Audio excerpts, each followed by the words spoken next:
It's hard to breathe, but that's alright. Hush.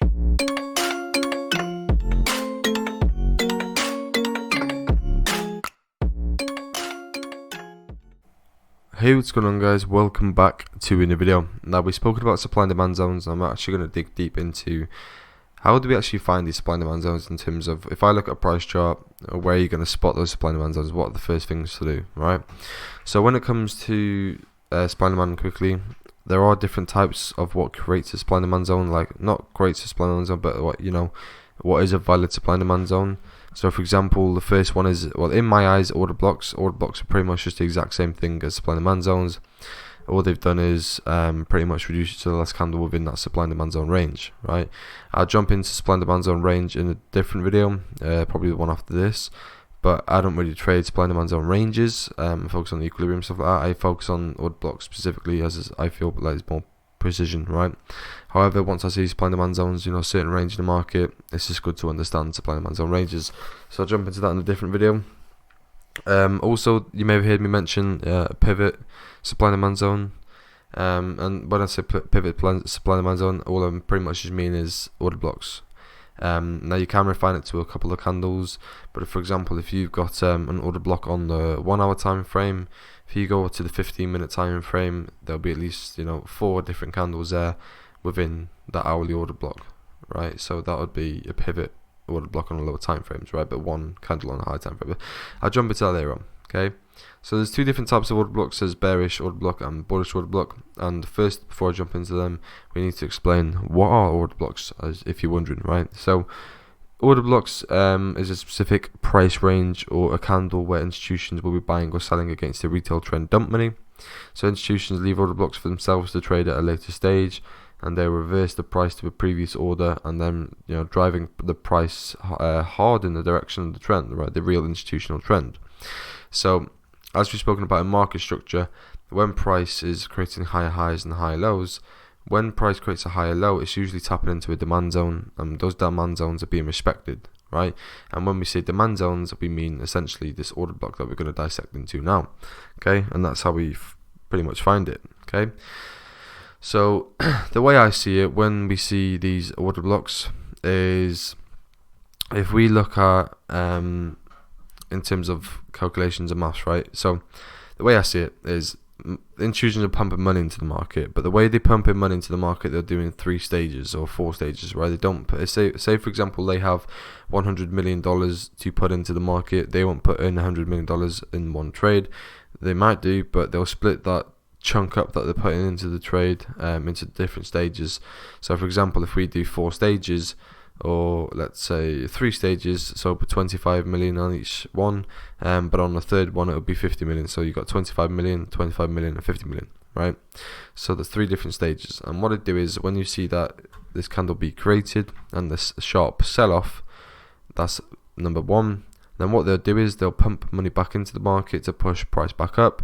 That'll be number 2, and then the last stage is number 3, in which we would obviously look to trade with them, because obviously when order blocks, like I've spoken about, is for themselves to trade at a later stage. So when we see an order block, price will continue to do something, and then later on down the line, a different day, even a different week or whatever time frame you're on, it will come back to it later on, right, and tap into this supply zone, right, and just usually sell off, right? And that's the 3 different stages. And what I mean when it comes to order blocks, they do sometimes do it in like 4 or 5 stages. We don't know how many stages they do it in. They could do it in 2 stages. We don't know. But for example, when they do it in 3 stages, that's usually price happening to supply zone. If they do it in 2 stages, then that's pretty much price breaking above and then becoming a breakup block, in which we will jump onto later on down the line. Okay, so yeah, it's very simple really. Order blocks is just where they're pumping the money into the market. It's where the institutions are buying or selling, and then they'll push the trade in the desired direction and usually look to mitigate that, and which price will then pull back into it, and that's when we would look to sell, because obviously we wouldn't want to sell here because we have no power over the market. We can't just sell there and push price down. That's not how it works, because we're not the big players in this game. We're tiny. So what we want to do is we want to catch the pullback. When prices pull back, we want to obviously sell, right? And usually when you see this, right, all this will be is a sort of supply zone. So for example, if price is creating a high, a low, and then we got a new lower high and a lower low, right? Say for example, let me just redraw that on. So okay, I suppose that won't really work, but yeah, that'll do. Okay, so say for example, price got a high, got a low, got a lower high, got a lower low, got a lower high, got a lower low, right? As we are still in this range, we want to mitigate this range here, right?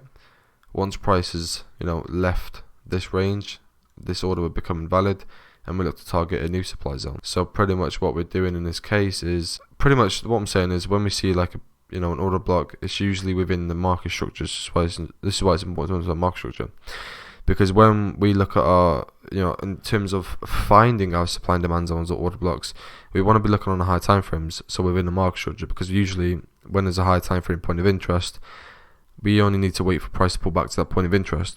Once it pulls back to the point of interest, that's a whole different story. Then we jump down to the 1 minute time frame, look for a Wyckoff phase, look for wick rejections, look for bearish confirmation, bullish confirmation. It's completely up to how you trade, but I'll show you all different approaches to finding entries, right? But usually when you find the highest probability of the setups is in the swing points in price, so within the swing structures. So if there's we focus on the most extreme, right? So pretty much if there's an order block up here, right, what we're expecting to is price to tap into that, right?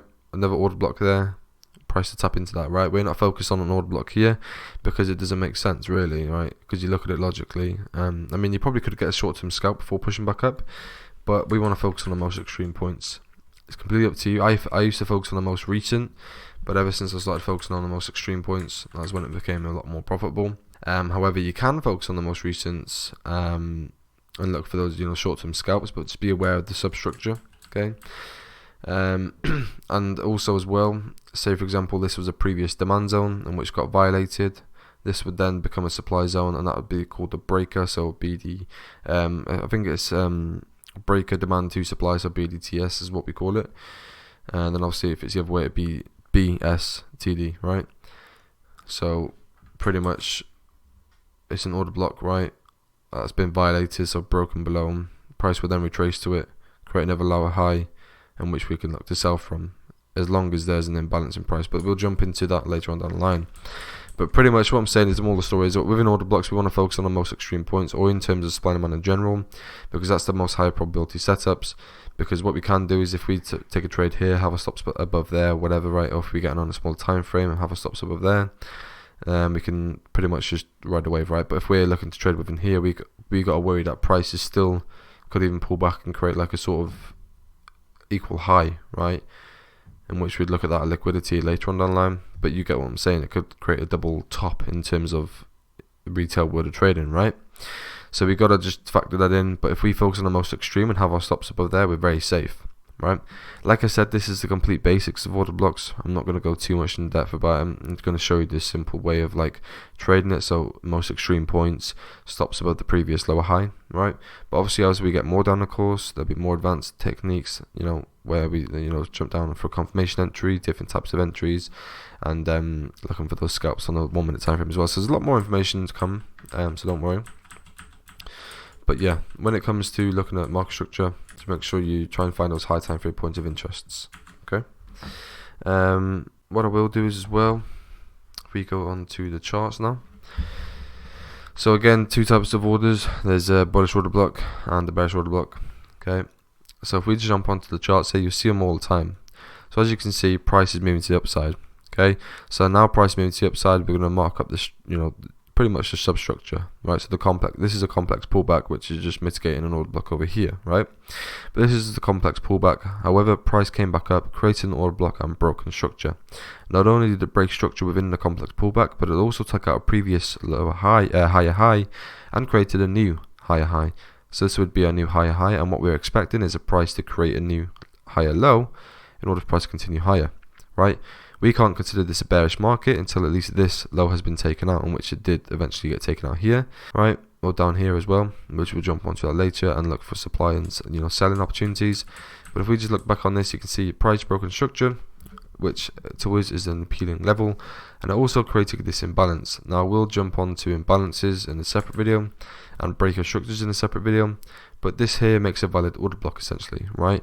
Now usually what we do is I'll talk about order block refinements as well. There's so much stuff to go through, but this here is an order block, right? This is the 4 hour order block because this is the last down candle before the up move, right? If we're looking at a different order block, right? So obviously this here is the last down candle before the up move, so that's a bullish order block.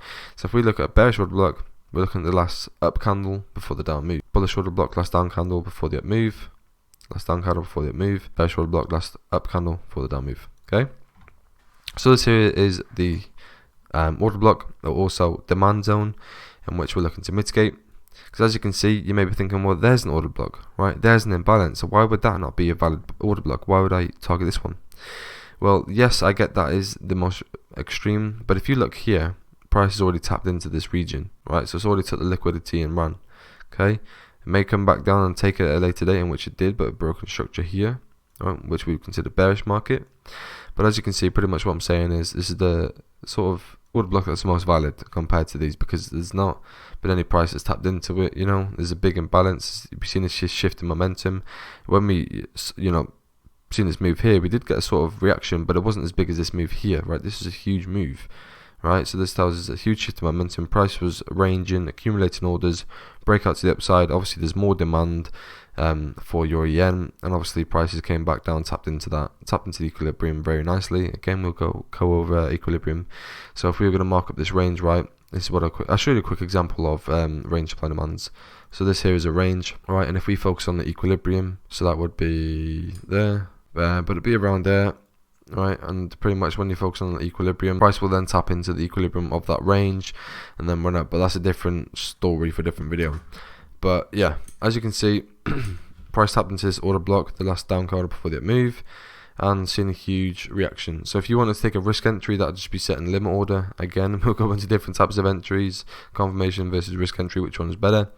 But as you can see, price had a nice reaction straight away, and that's what you should be seeing. Okay, because the longer the time spent within our zone, the weaker it become, and usually could turn into a breaker. Okay, because if this broken structure and took out this low and all these lows, then it should tap into that region, in which that was where the orders are at, and then sell off. Alright, but that's something for a different video. But yeah, so pretty much price then created a new high. So all these highs here, you know, that's pretty much a high. Then we sort of got this range here. So this here looks like a range, obviously, because it's just moving sideways. It's a sideways correction. And if there is more demand, price will break to the upside. If there's more supply, price will break to the downside. As you can see, price broken to the downside, created an order block here. So we could actually look to take a trade off this, you know, supply zone, in which, well, order block, in which price tapped into it quite nicely and sold off. Right. Another reason why we consider this bearish market, not only because there's a broken to the downside and created supply, there's more supply, but also took out previous swing low structures, right? So a higher low. So this here is a higher high, higher low, higher high, higher low. And when we go back to market structure, remember that this is all just substructure, this is all just noise, because a lot of people, they would think that this is a bearish market, but because we're on a higher time frame, we know that this is not bearish market, this is overall bullish, right? But as price broken structure to the downside, took out this low, and also created, you know, broken to the downside in terms of, and it's ranging, did a break to the downside, that's creating more supply, right? Did it break to the upside, it's creating more demand, right? As you can see, price came back down, broken structure, again, complex pullback, so a lot of people would consider this a bullish market, right? But as you can see, it's just all a complex pullback into the supply zone, which looks like a compression into our supply zone. Again, there's many different types of, you know, chart patterns. For example, when someone teaches you about candlesticks, they go all about these different types of candlestick patterns. So you got Maribozu, engulfing, dojis, right? They all go into different types of candles. So it's like when we trade order blocks and supply and demand, there's so many different ways to approach it. This looks here like a compression to a supply zone, and there'll be a cheat sheet for that as well, which would be quite cool. As you can see, price tapped into the open of it and sold off, but as price came back up, it tapped into more of the equilibrium side, and sort of went into that more of premium zone, right? Price then sold off. And this point now, we got these structural points, right? So high, low, high, low, high, and low. What we're going to look at here is order block. Okay, so now we're looking at supply zones, And I'm going to show you a quick tip here as well. Like we've spoken about breaker blocks, it's the range that got violated and which we're looking to mitigate later on. As you can see, price came back down into it, violated this, demand zone, right? Previous demand zone, which obviously is supply, now we switch sides, right? And it's gone, okay, less demand for it, there's more supply, blah blah, right? Bearish, sellers in control. So now we've got this supply, demand zone which has been violated. It's also now created a 4-hour order block, right? So if we wanted to, we could go ahead and mark up that order block, right, as a supply zone and look to sell from there. Right, because again, this is the most recent before the breaker structure. I know I say focus on the most extreme, but we'll jump on to different techniques later on. But this here was a general nice point of interest because I understand breakers, and which you will do as well later on down the course.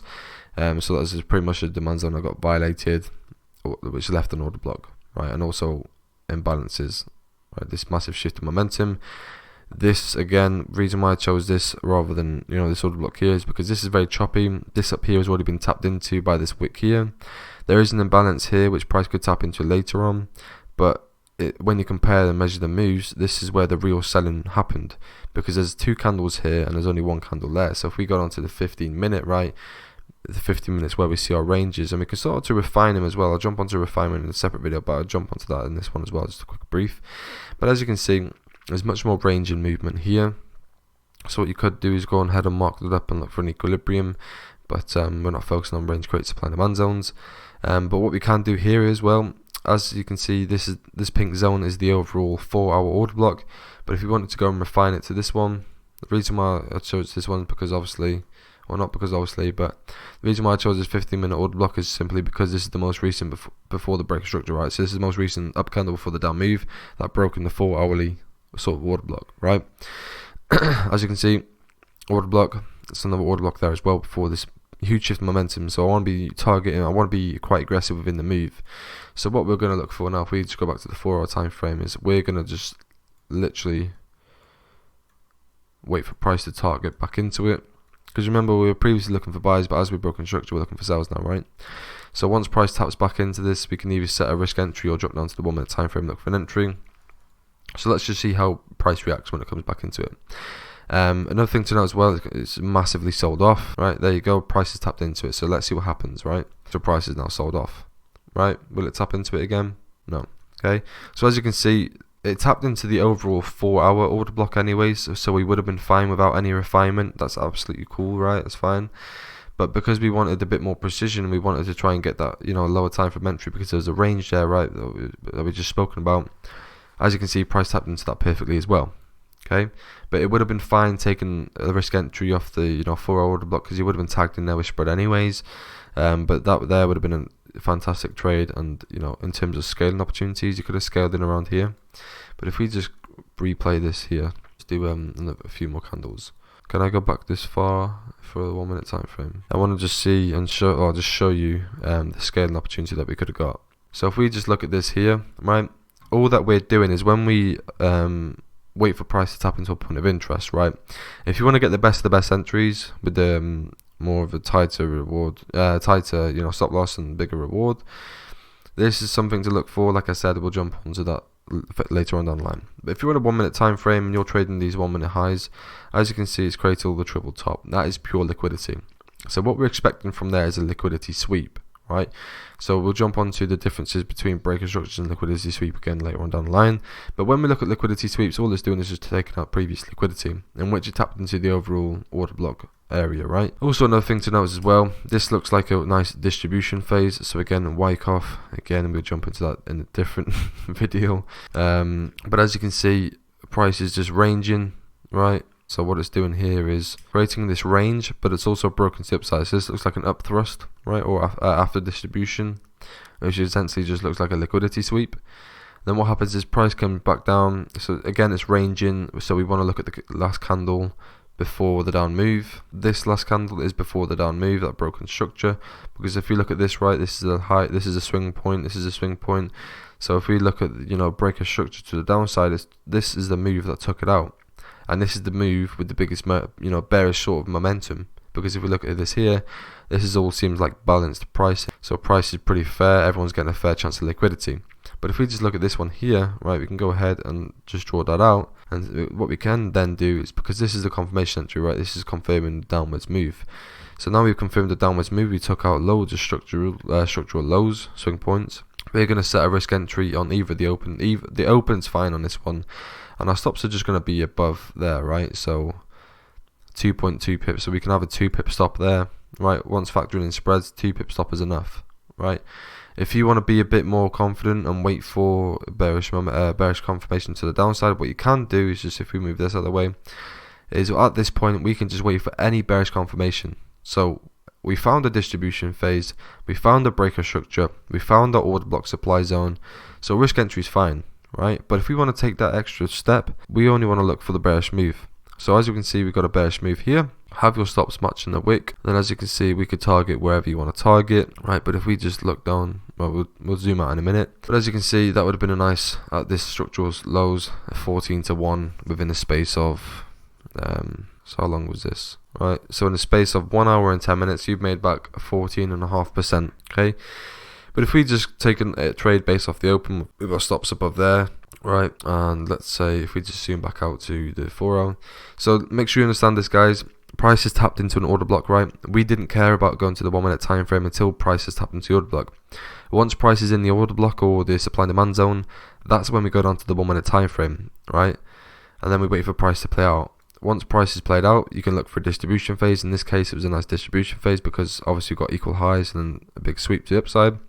I don't really mark up my Wyckoff phases these days. I mean, we've got obviously all sorts of, different notes that we can put on.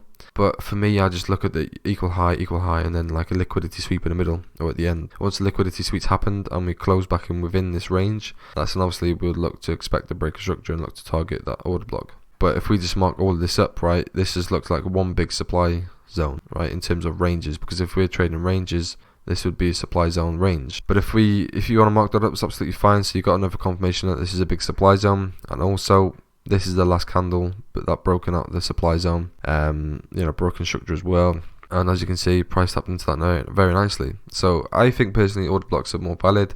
But if you understand supply and demand zone ranges, you'll usually notice that anyway within the order block, right? Because price is fractal, so when you're on a 1 hour time frame, you see the 1 hour order block. If you go down to the 1 minute, you're going to see just a huge range. That's something to understand. But again, if we go back to patterns, you'll see this often from time to time. This whole move here looks like one big compression into the supply zone. Again, there's different types and patterns. This looks like a compression supply zone. It's very common, and it's very common for sort of compression to our demand zone as well. But if just understand that distribution, breaking structure, order block, mitigation. We took a risk entry on there, so a limit order. If we just go back to the 1 hour time frame, we got a nice entry there, and we can look to target the higher time frame lows. Sorry, because remember, what you got to remember is, if you're trading on the 1 minute time frame, you're scalping, that's absolutely fine. But we want to target areas on the high time frames because we targeted the 4 hour point of interest, right? So what we're going to do is target the 4 hour point of interest lows. Say for example, we target this order block here, that's a 46.55%. So if we just let price play out, as you can see, price tapped into it nicely. So we had multiple entries, right? We could have got, and I can guarantee as well, if I go down to the 1 minute time frame and look at this whole move, there's a lot of, I reckon you could get a lot of scaling opportunities there. So even just looking at this 4 hour time frame here, this here looks like an order block, broken structure below this lows, came back, mitigated it. So if you went on a 1 hour time frame, you could look at that a bit more clearer and actually see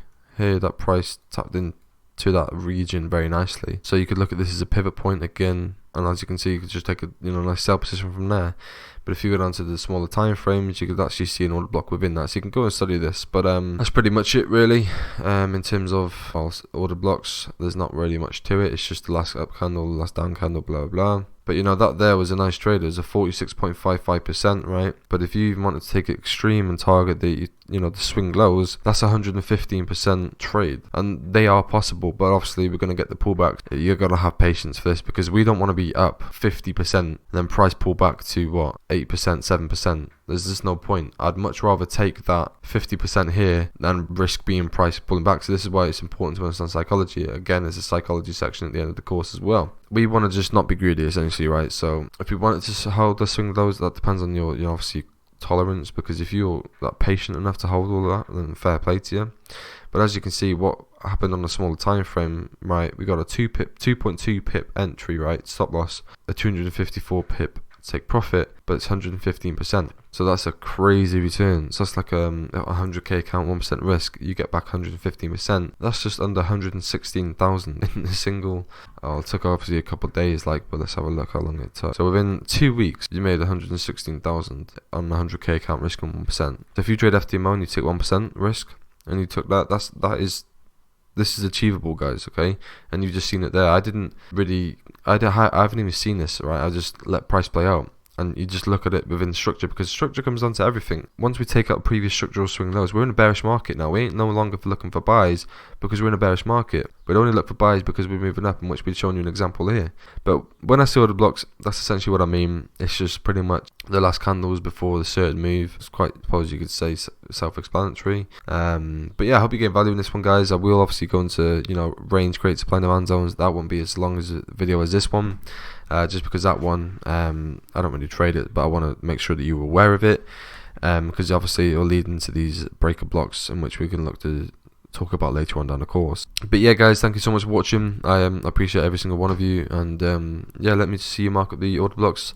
Make sure you send screenshots into the Discord, into the community, and just let me see you, putting in the work, because it's just nice to see, right, when someone appreciates your work, and they're putting your methods into applying your methods into real time, then it's just cool to see, right? So pop these in the Discord, let me see your charts, order blocks, and yeah, that's the best way to learn, I guess, because people can give you feedback on it then, and that's how you're going to grow, right? But yeah, as always, guys, I'll stop going on now, and I'll see you on the next video.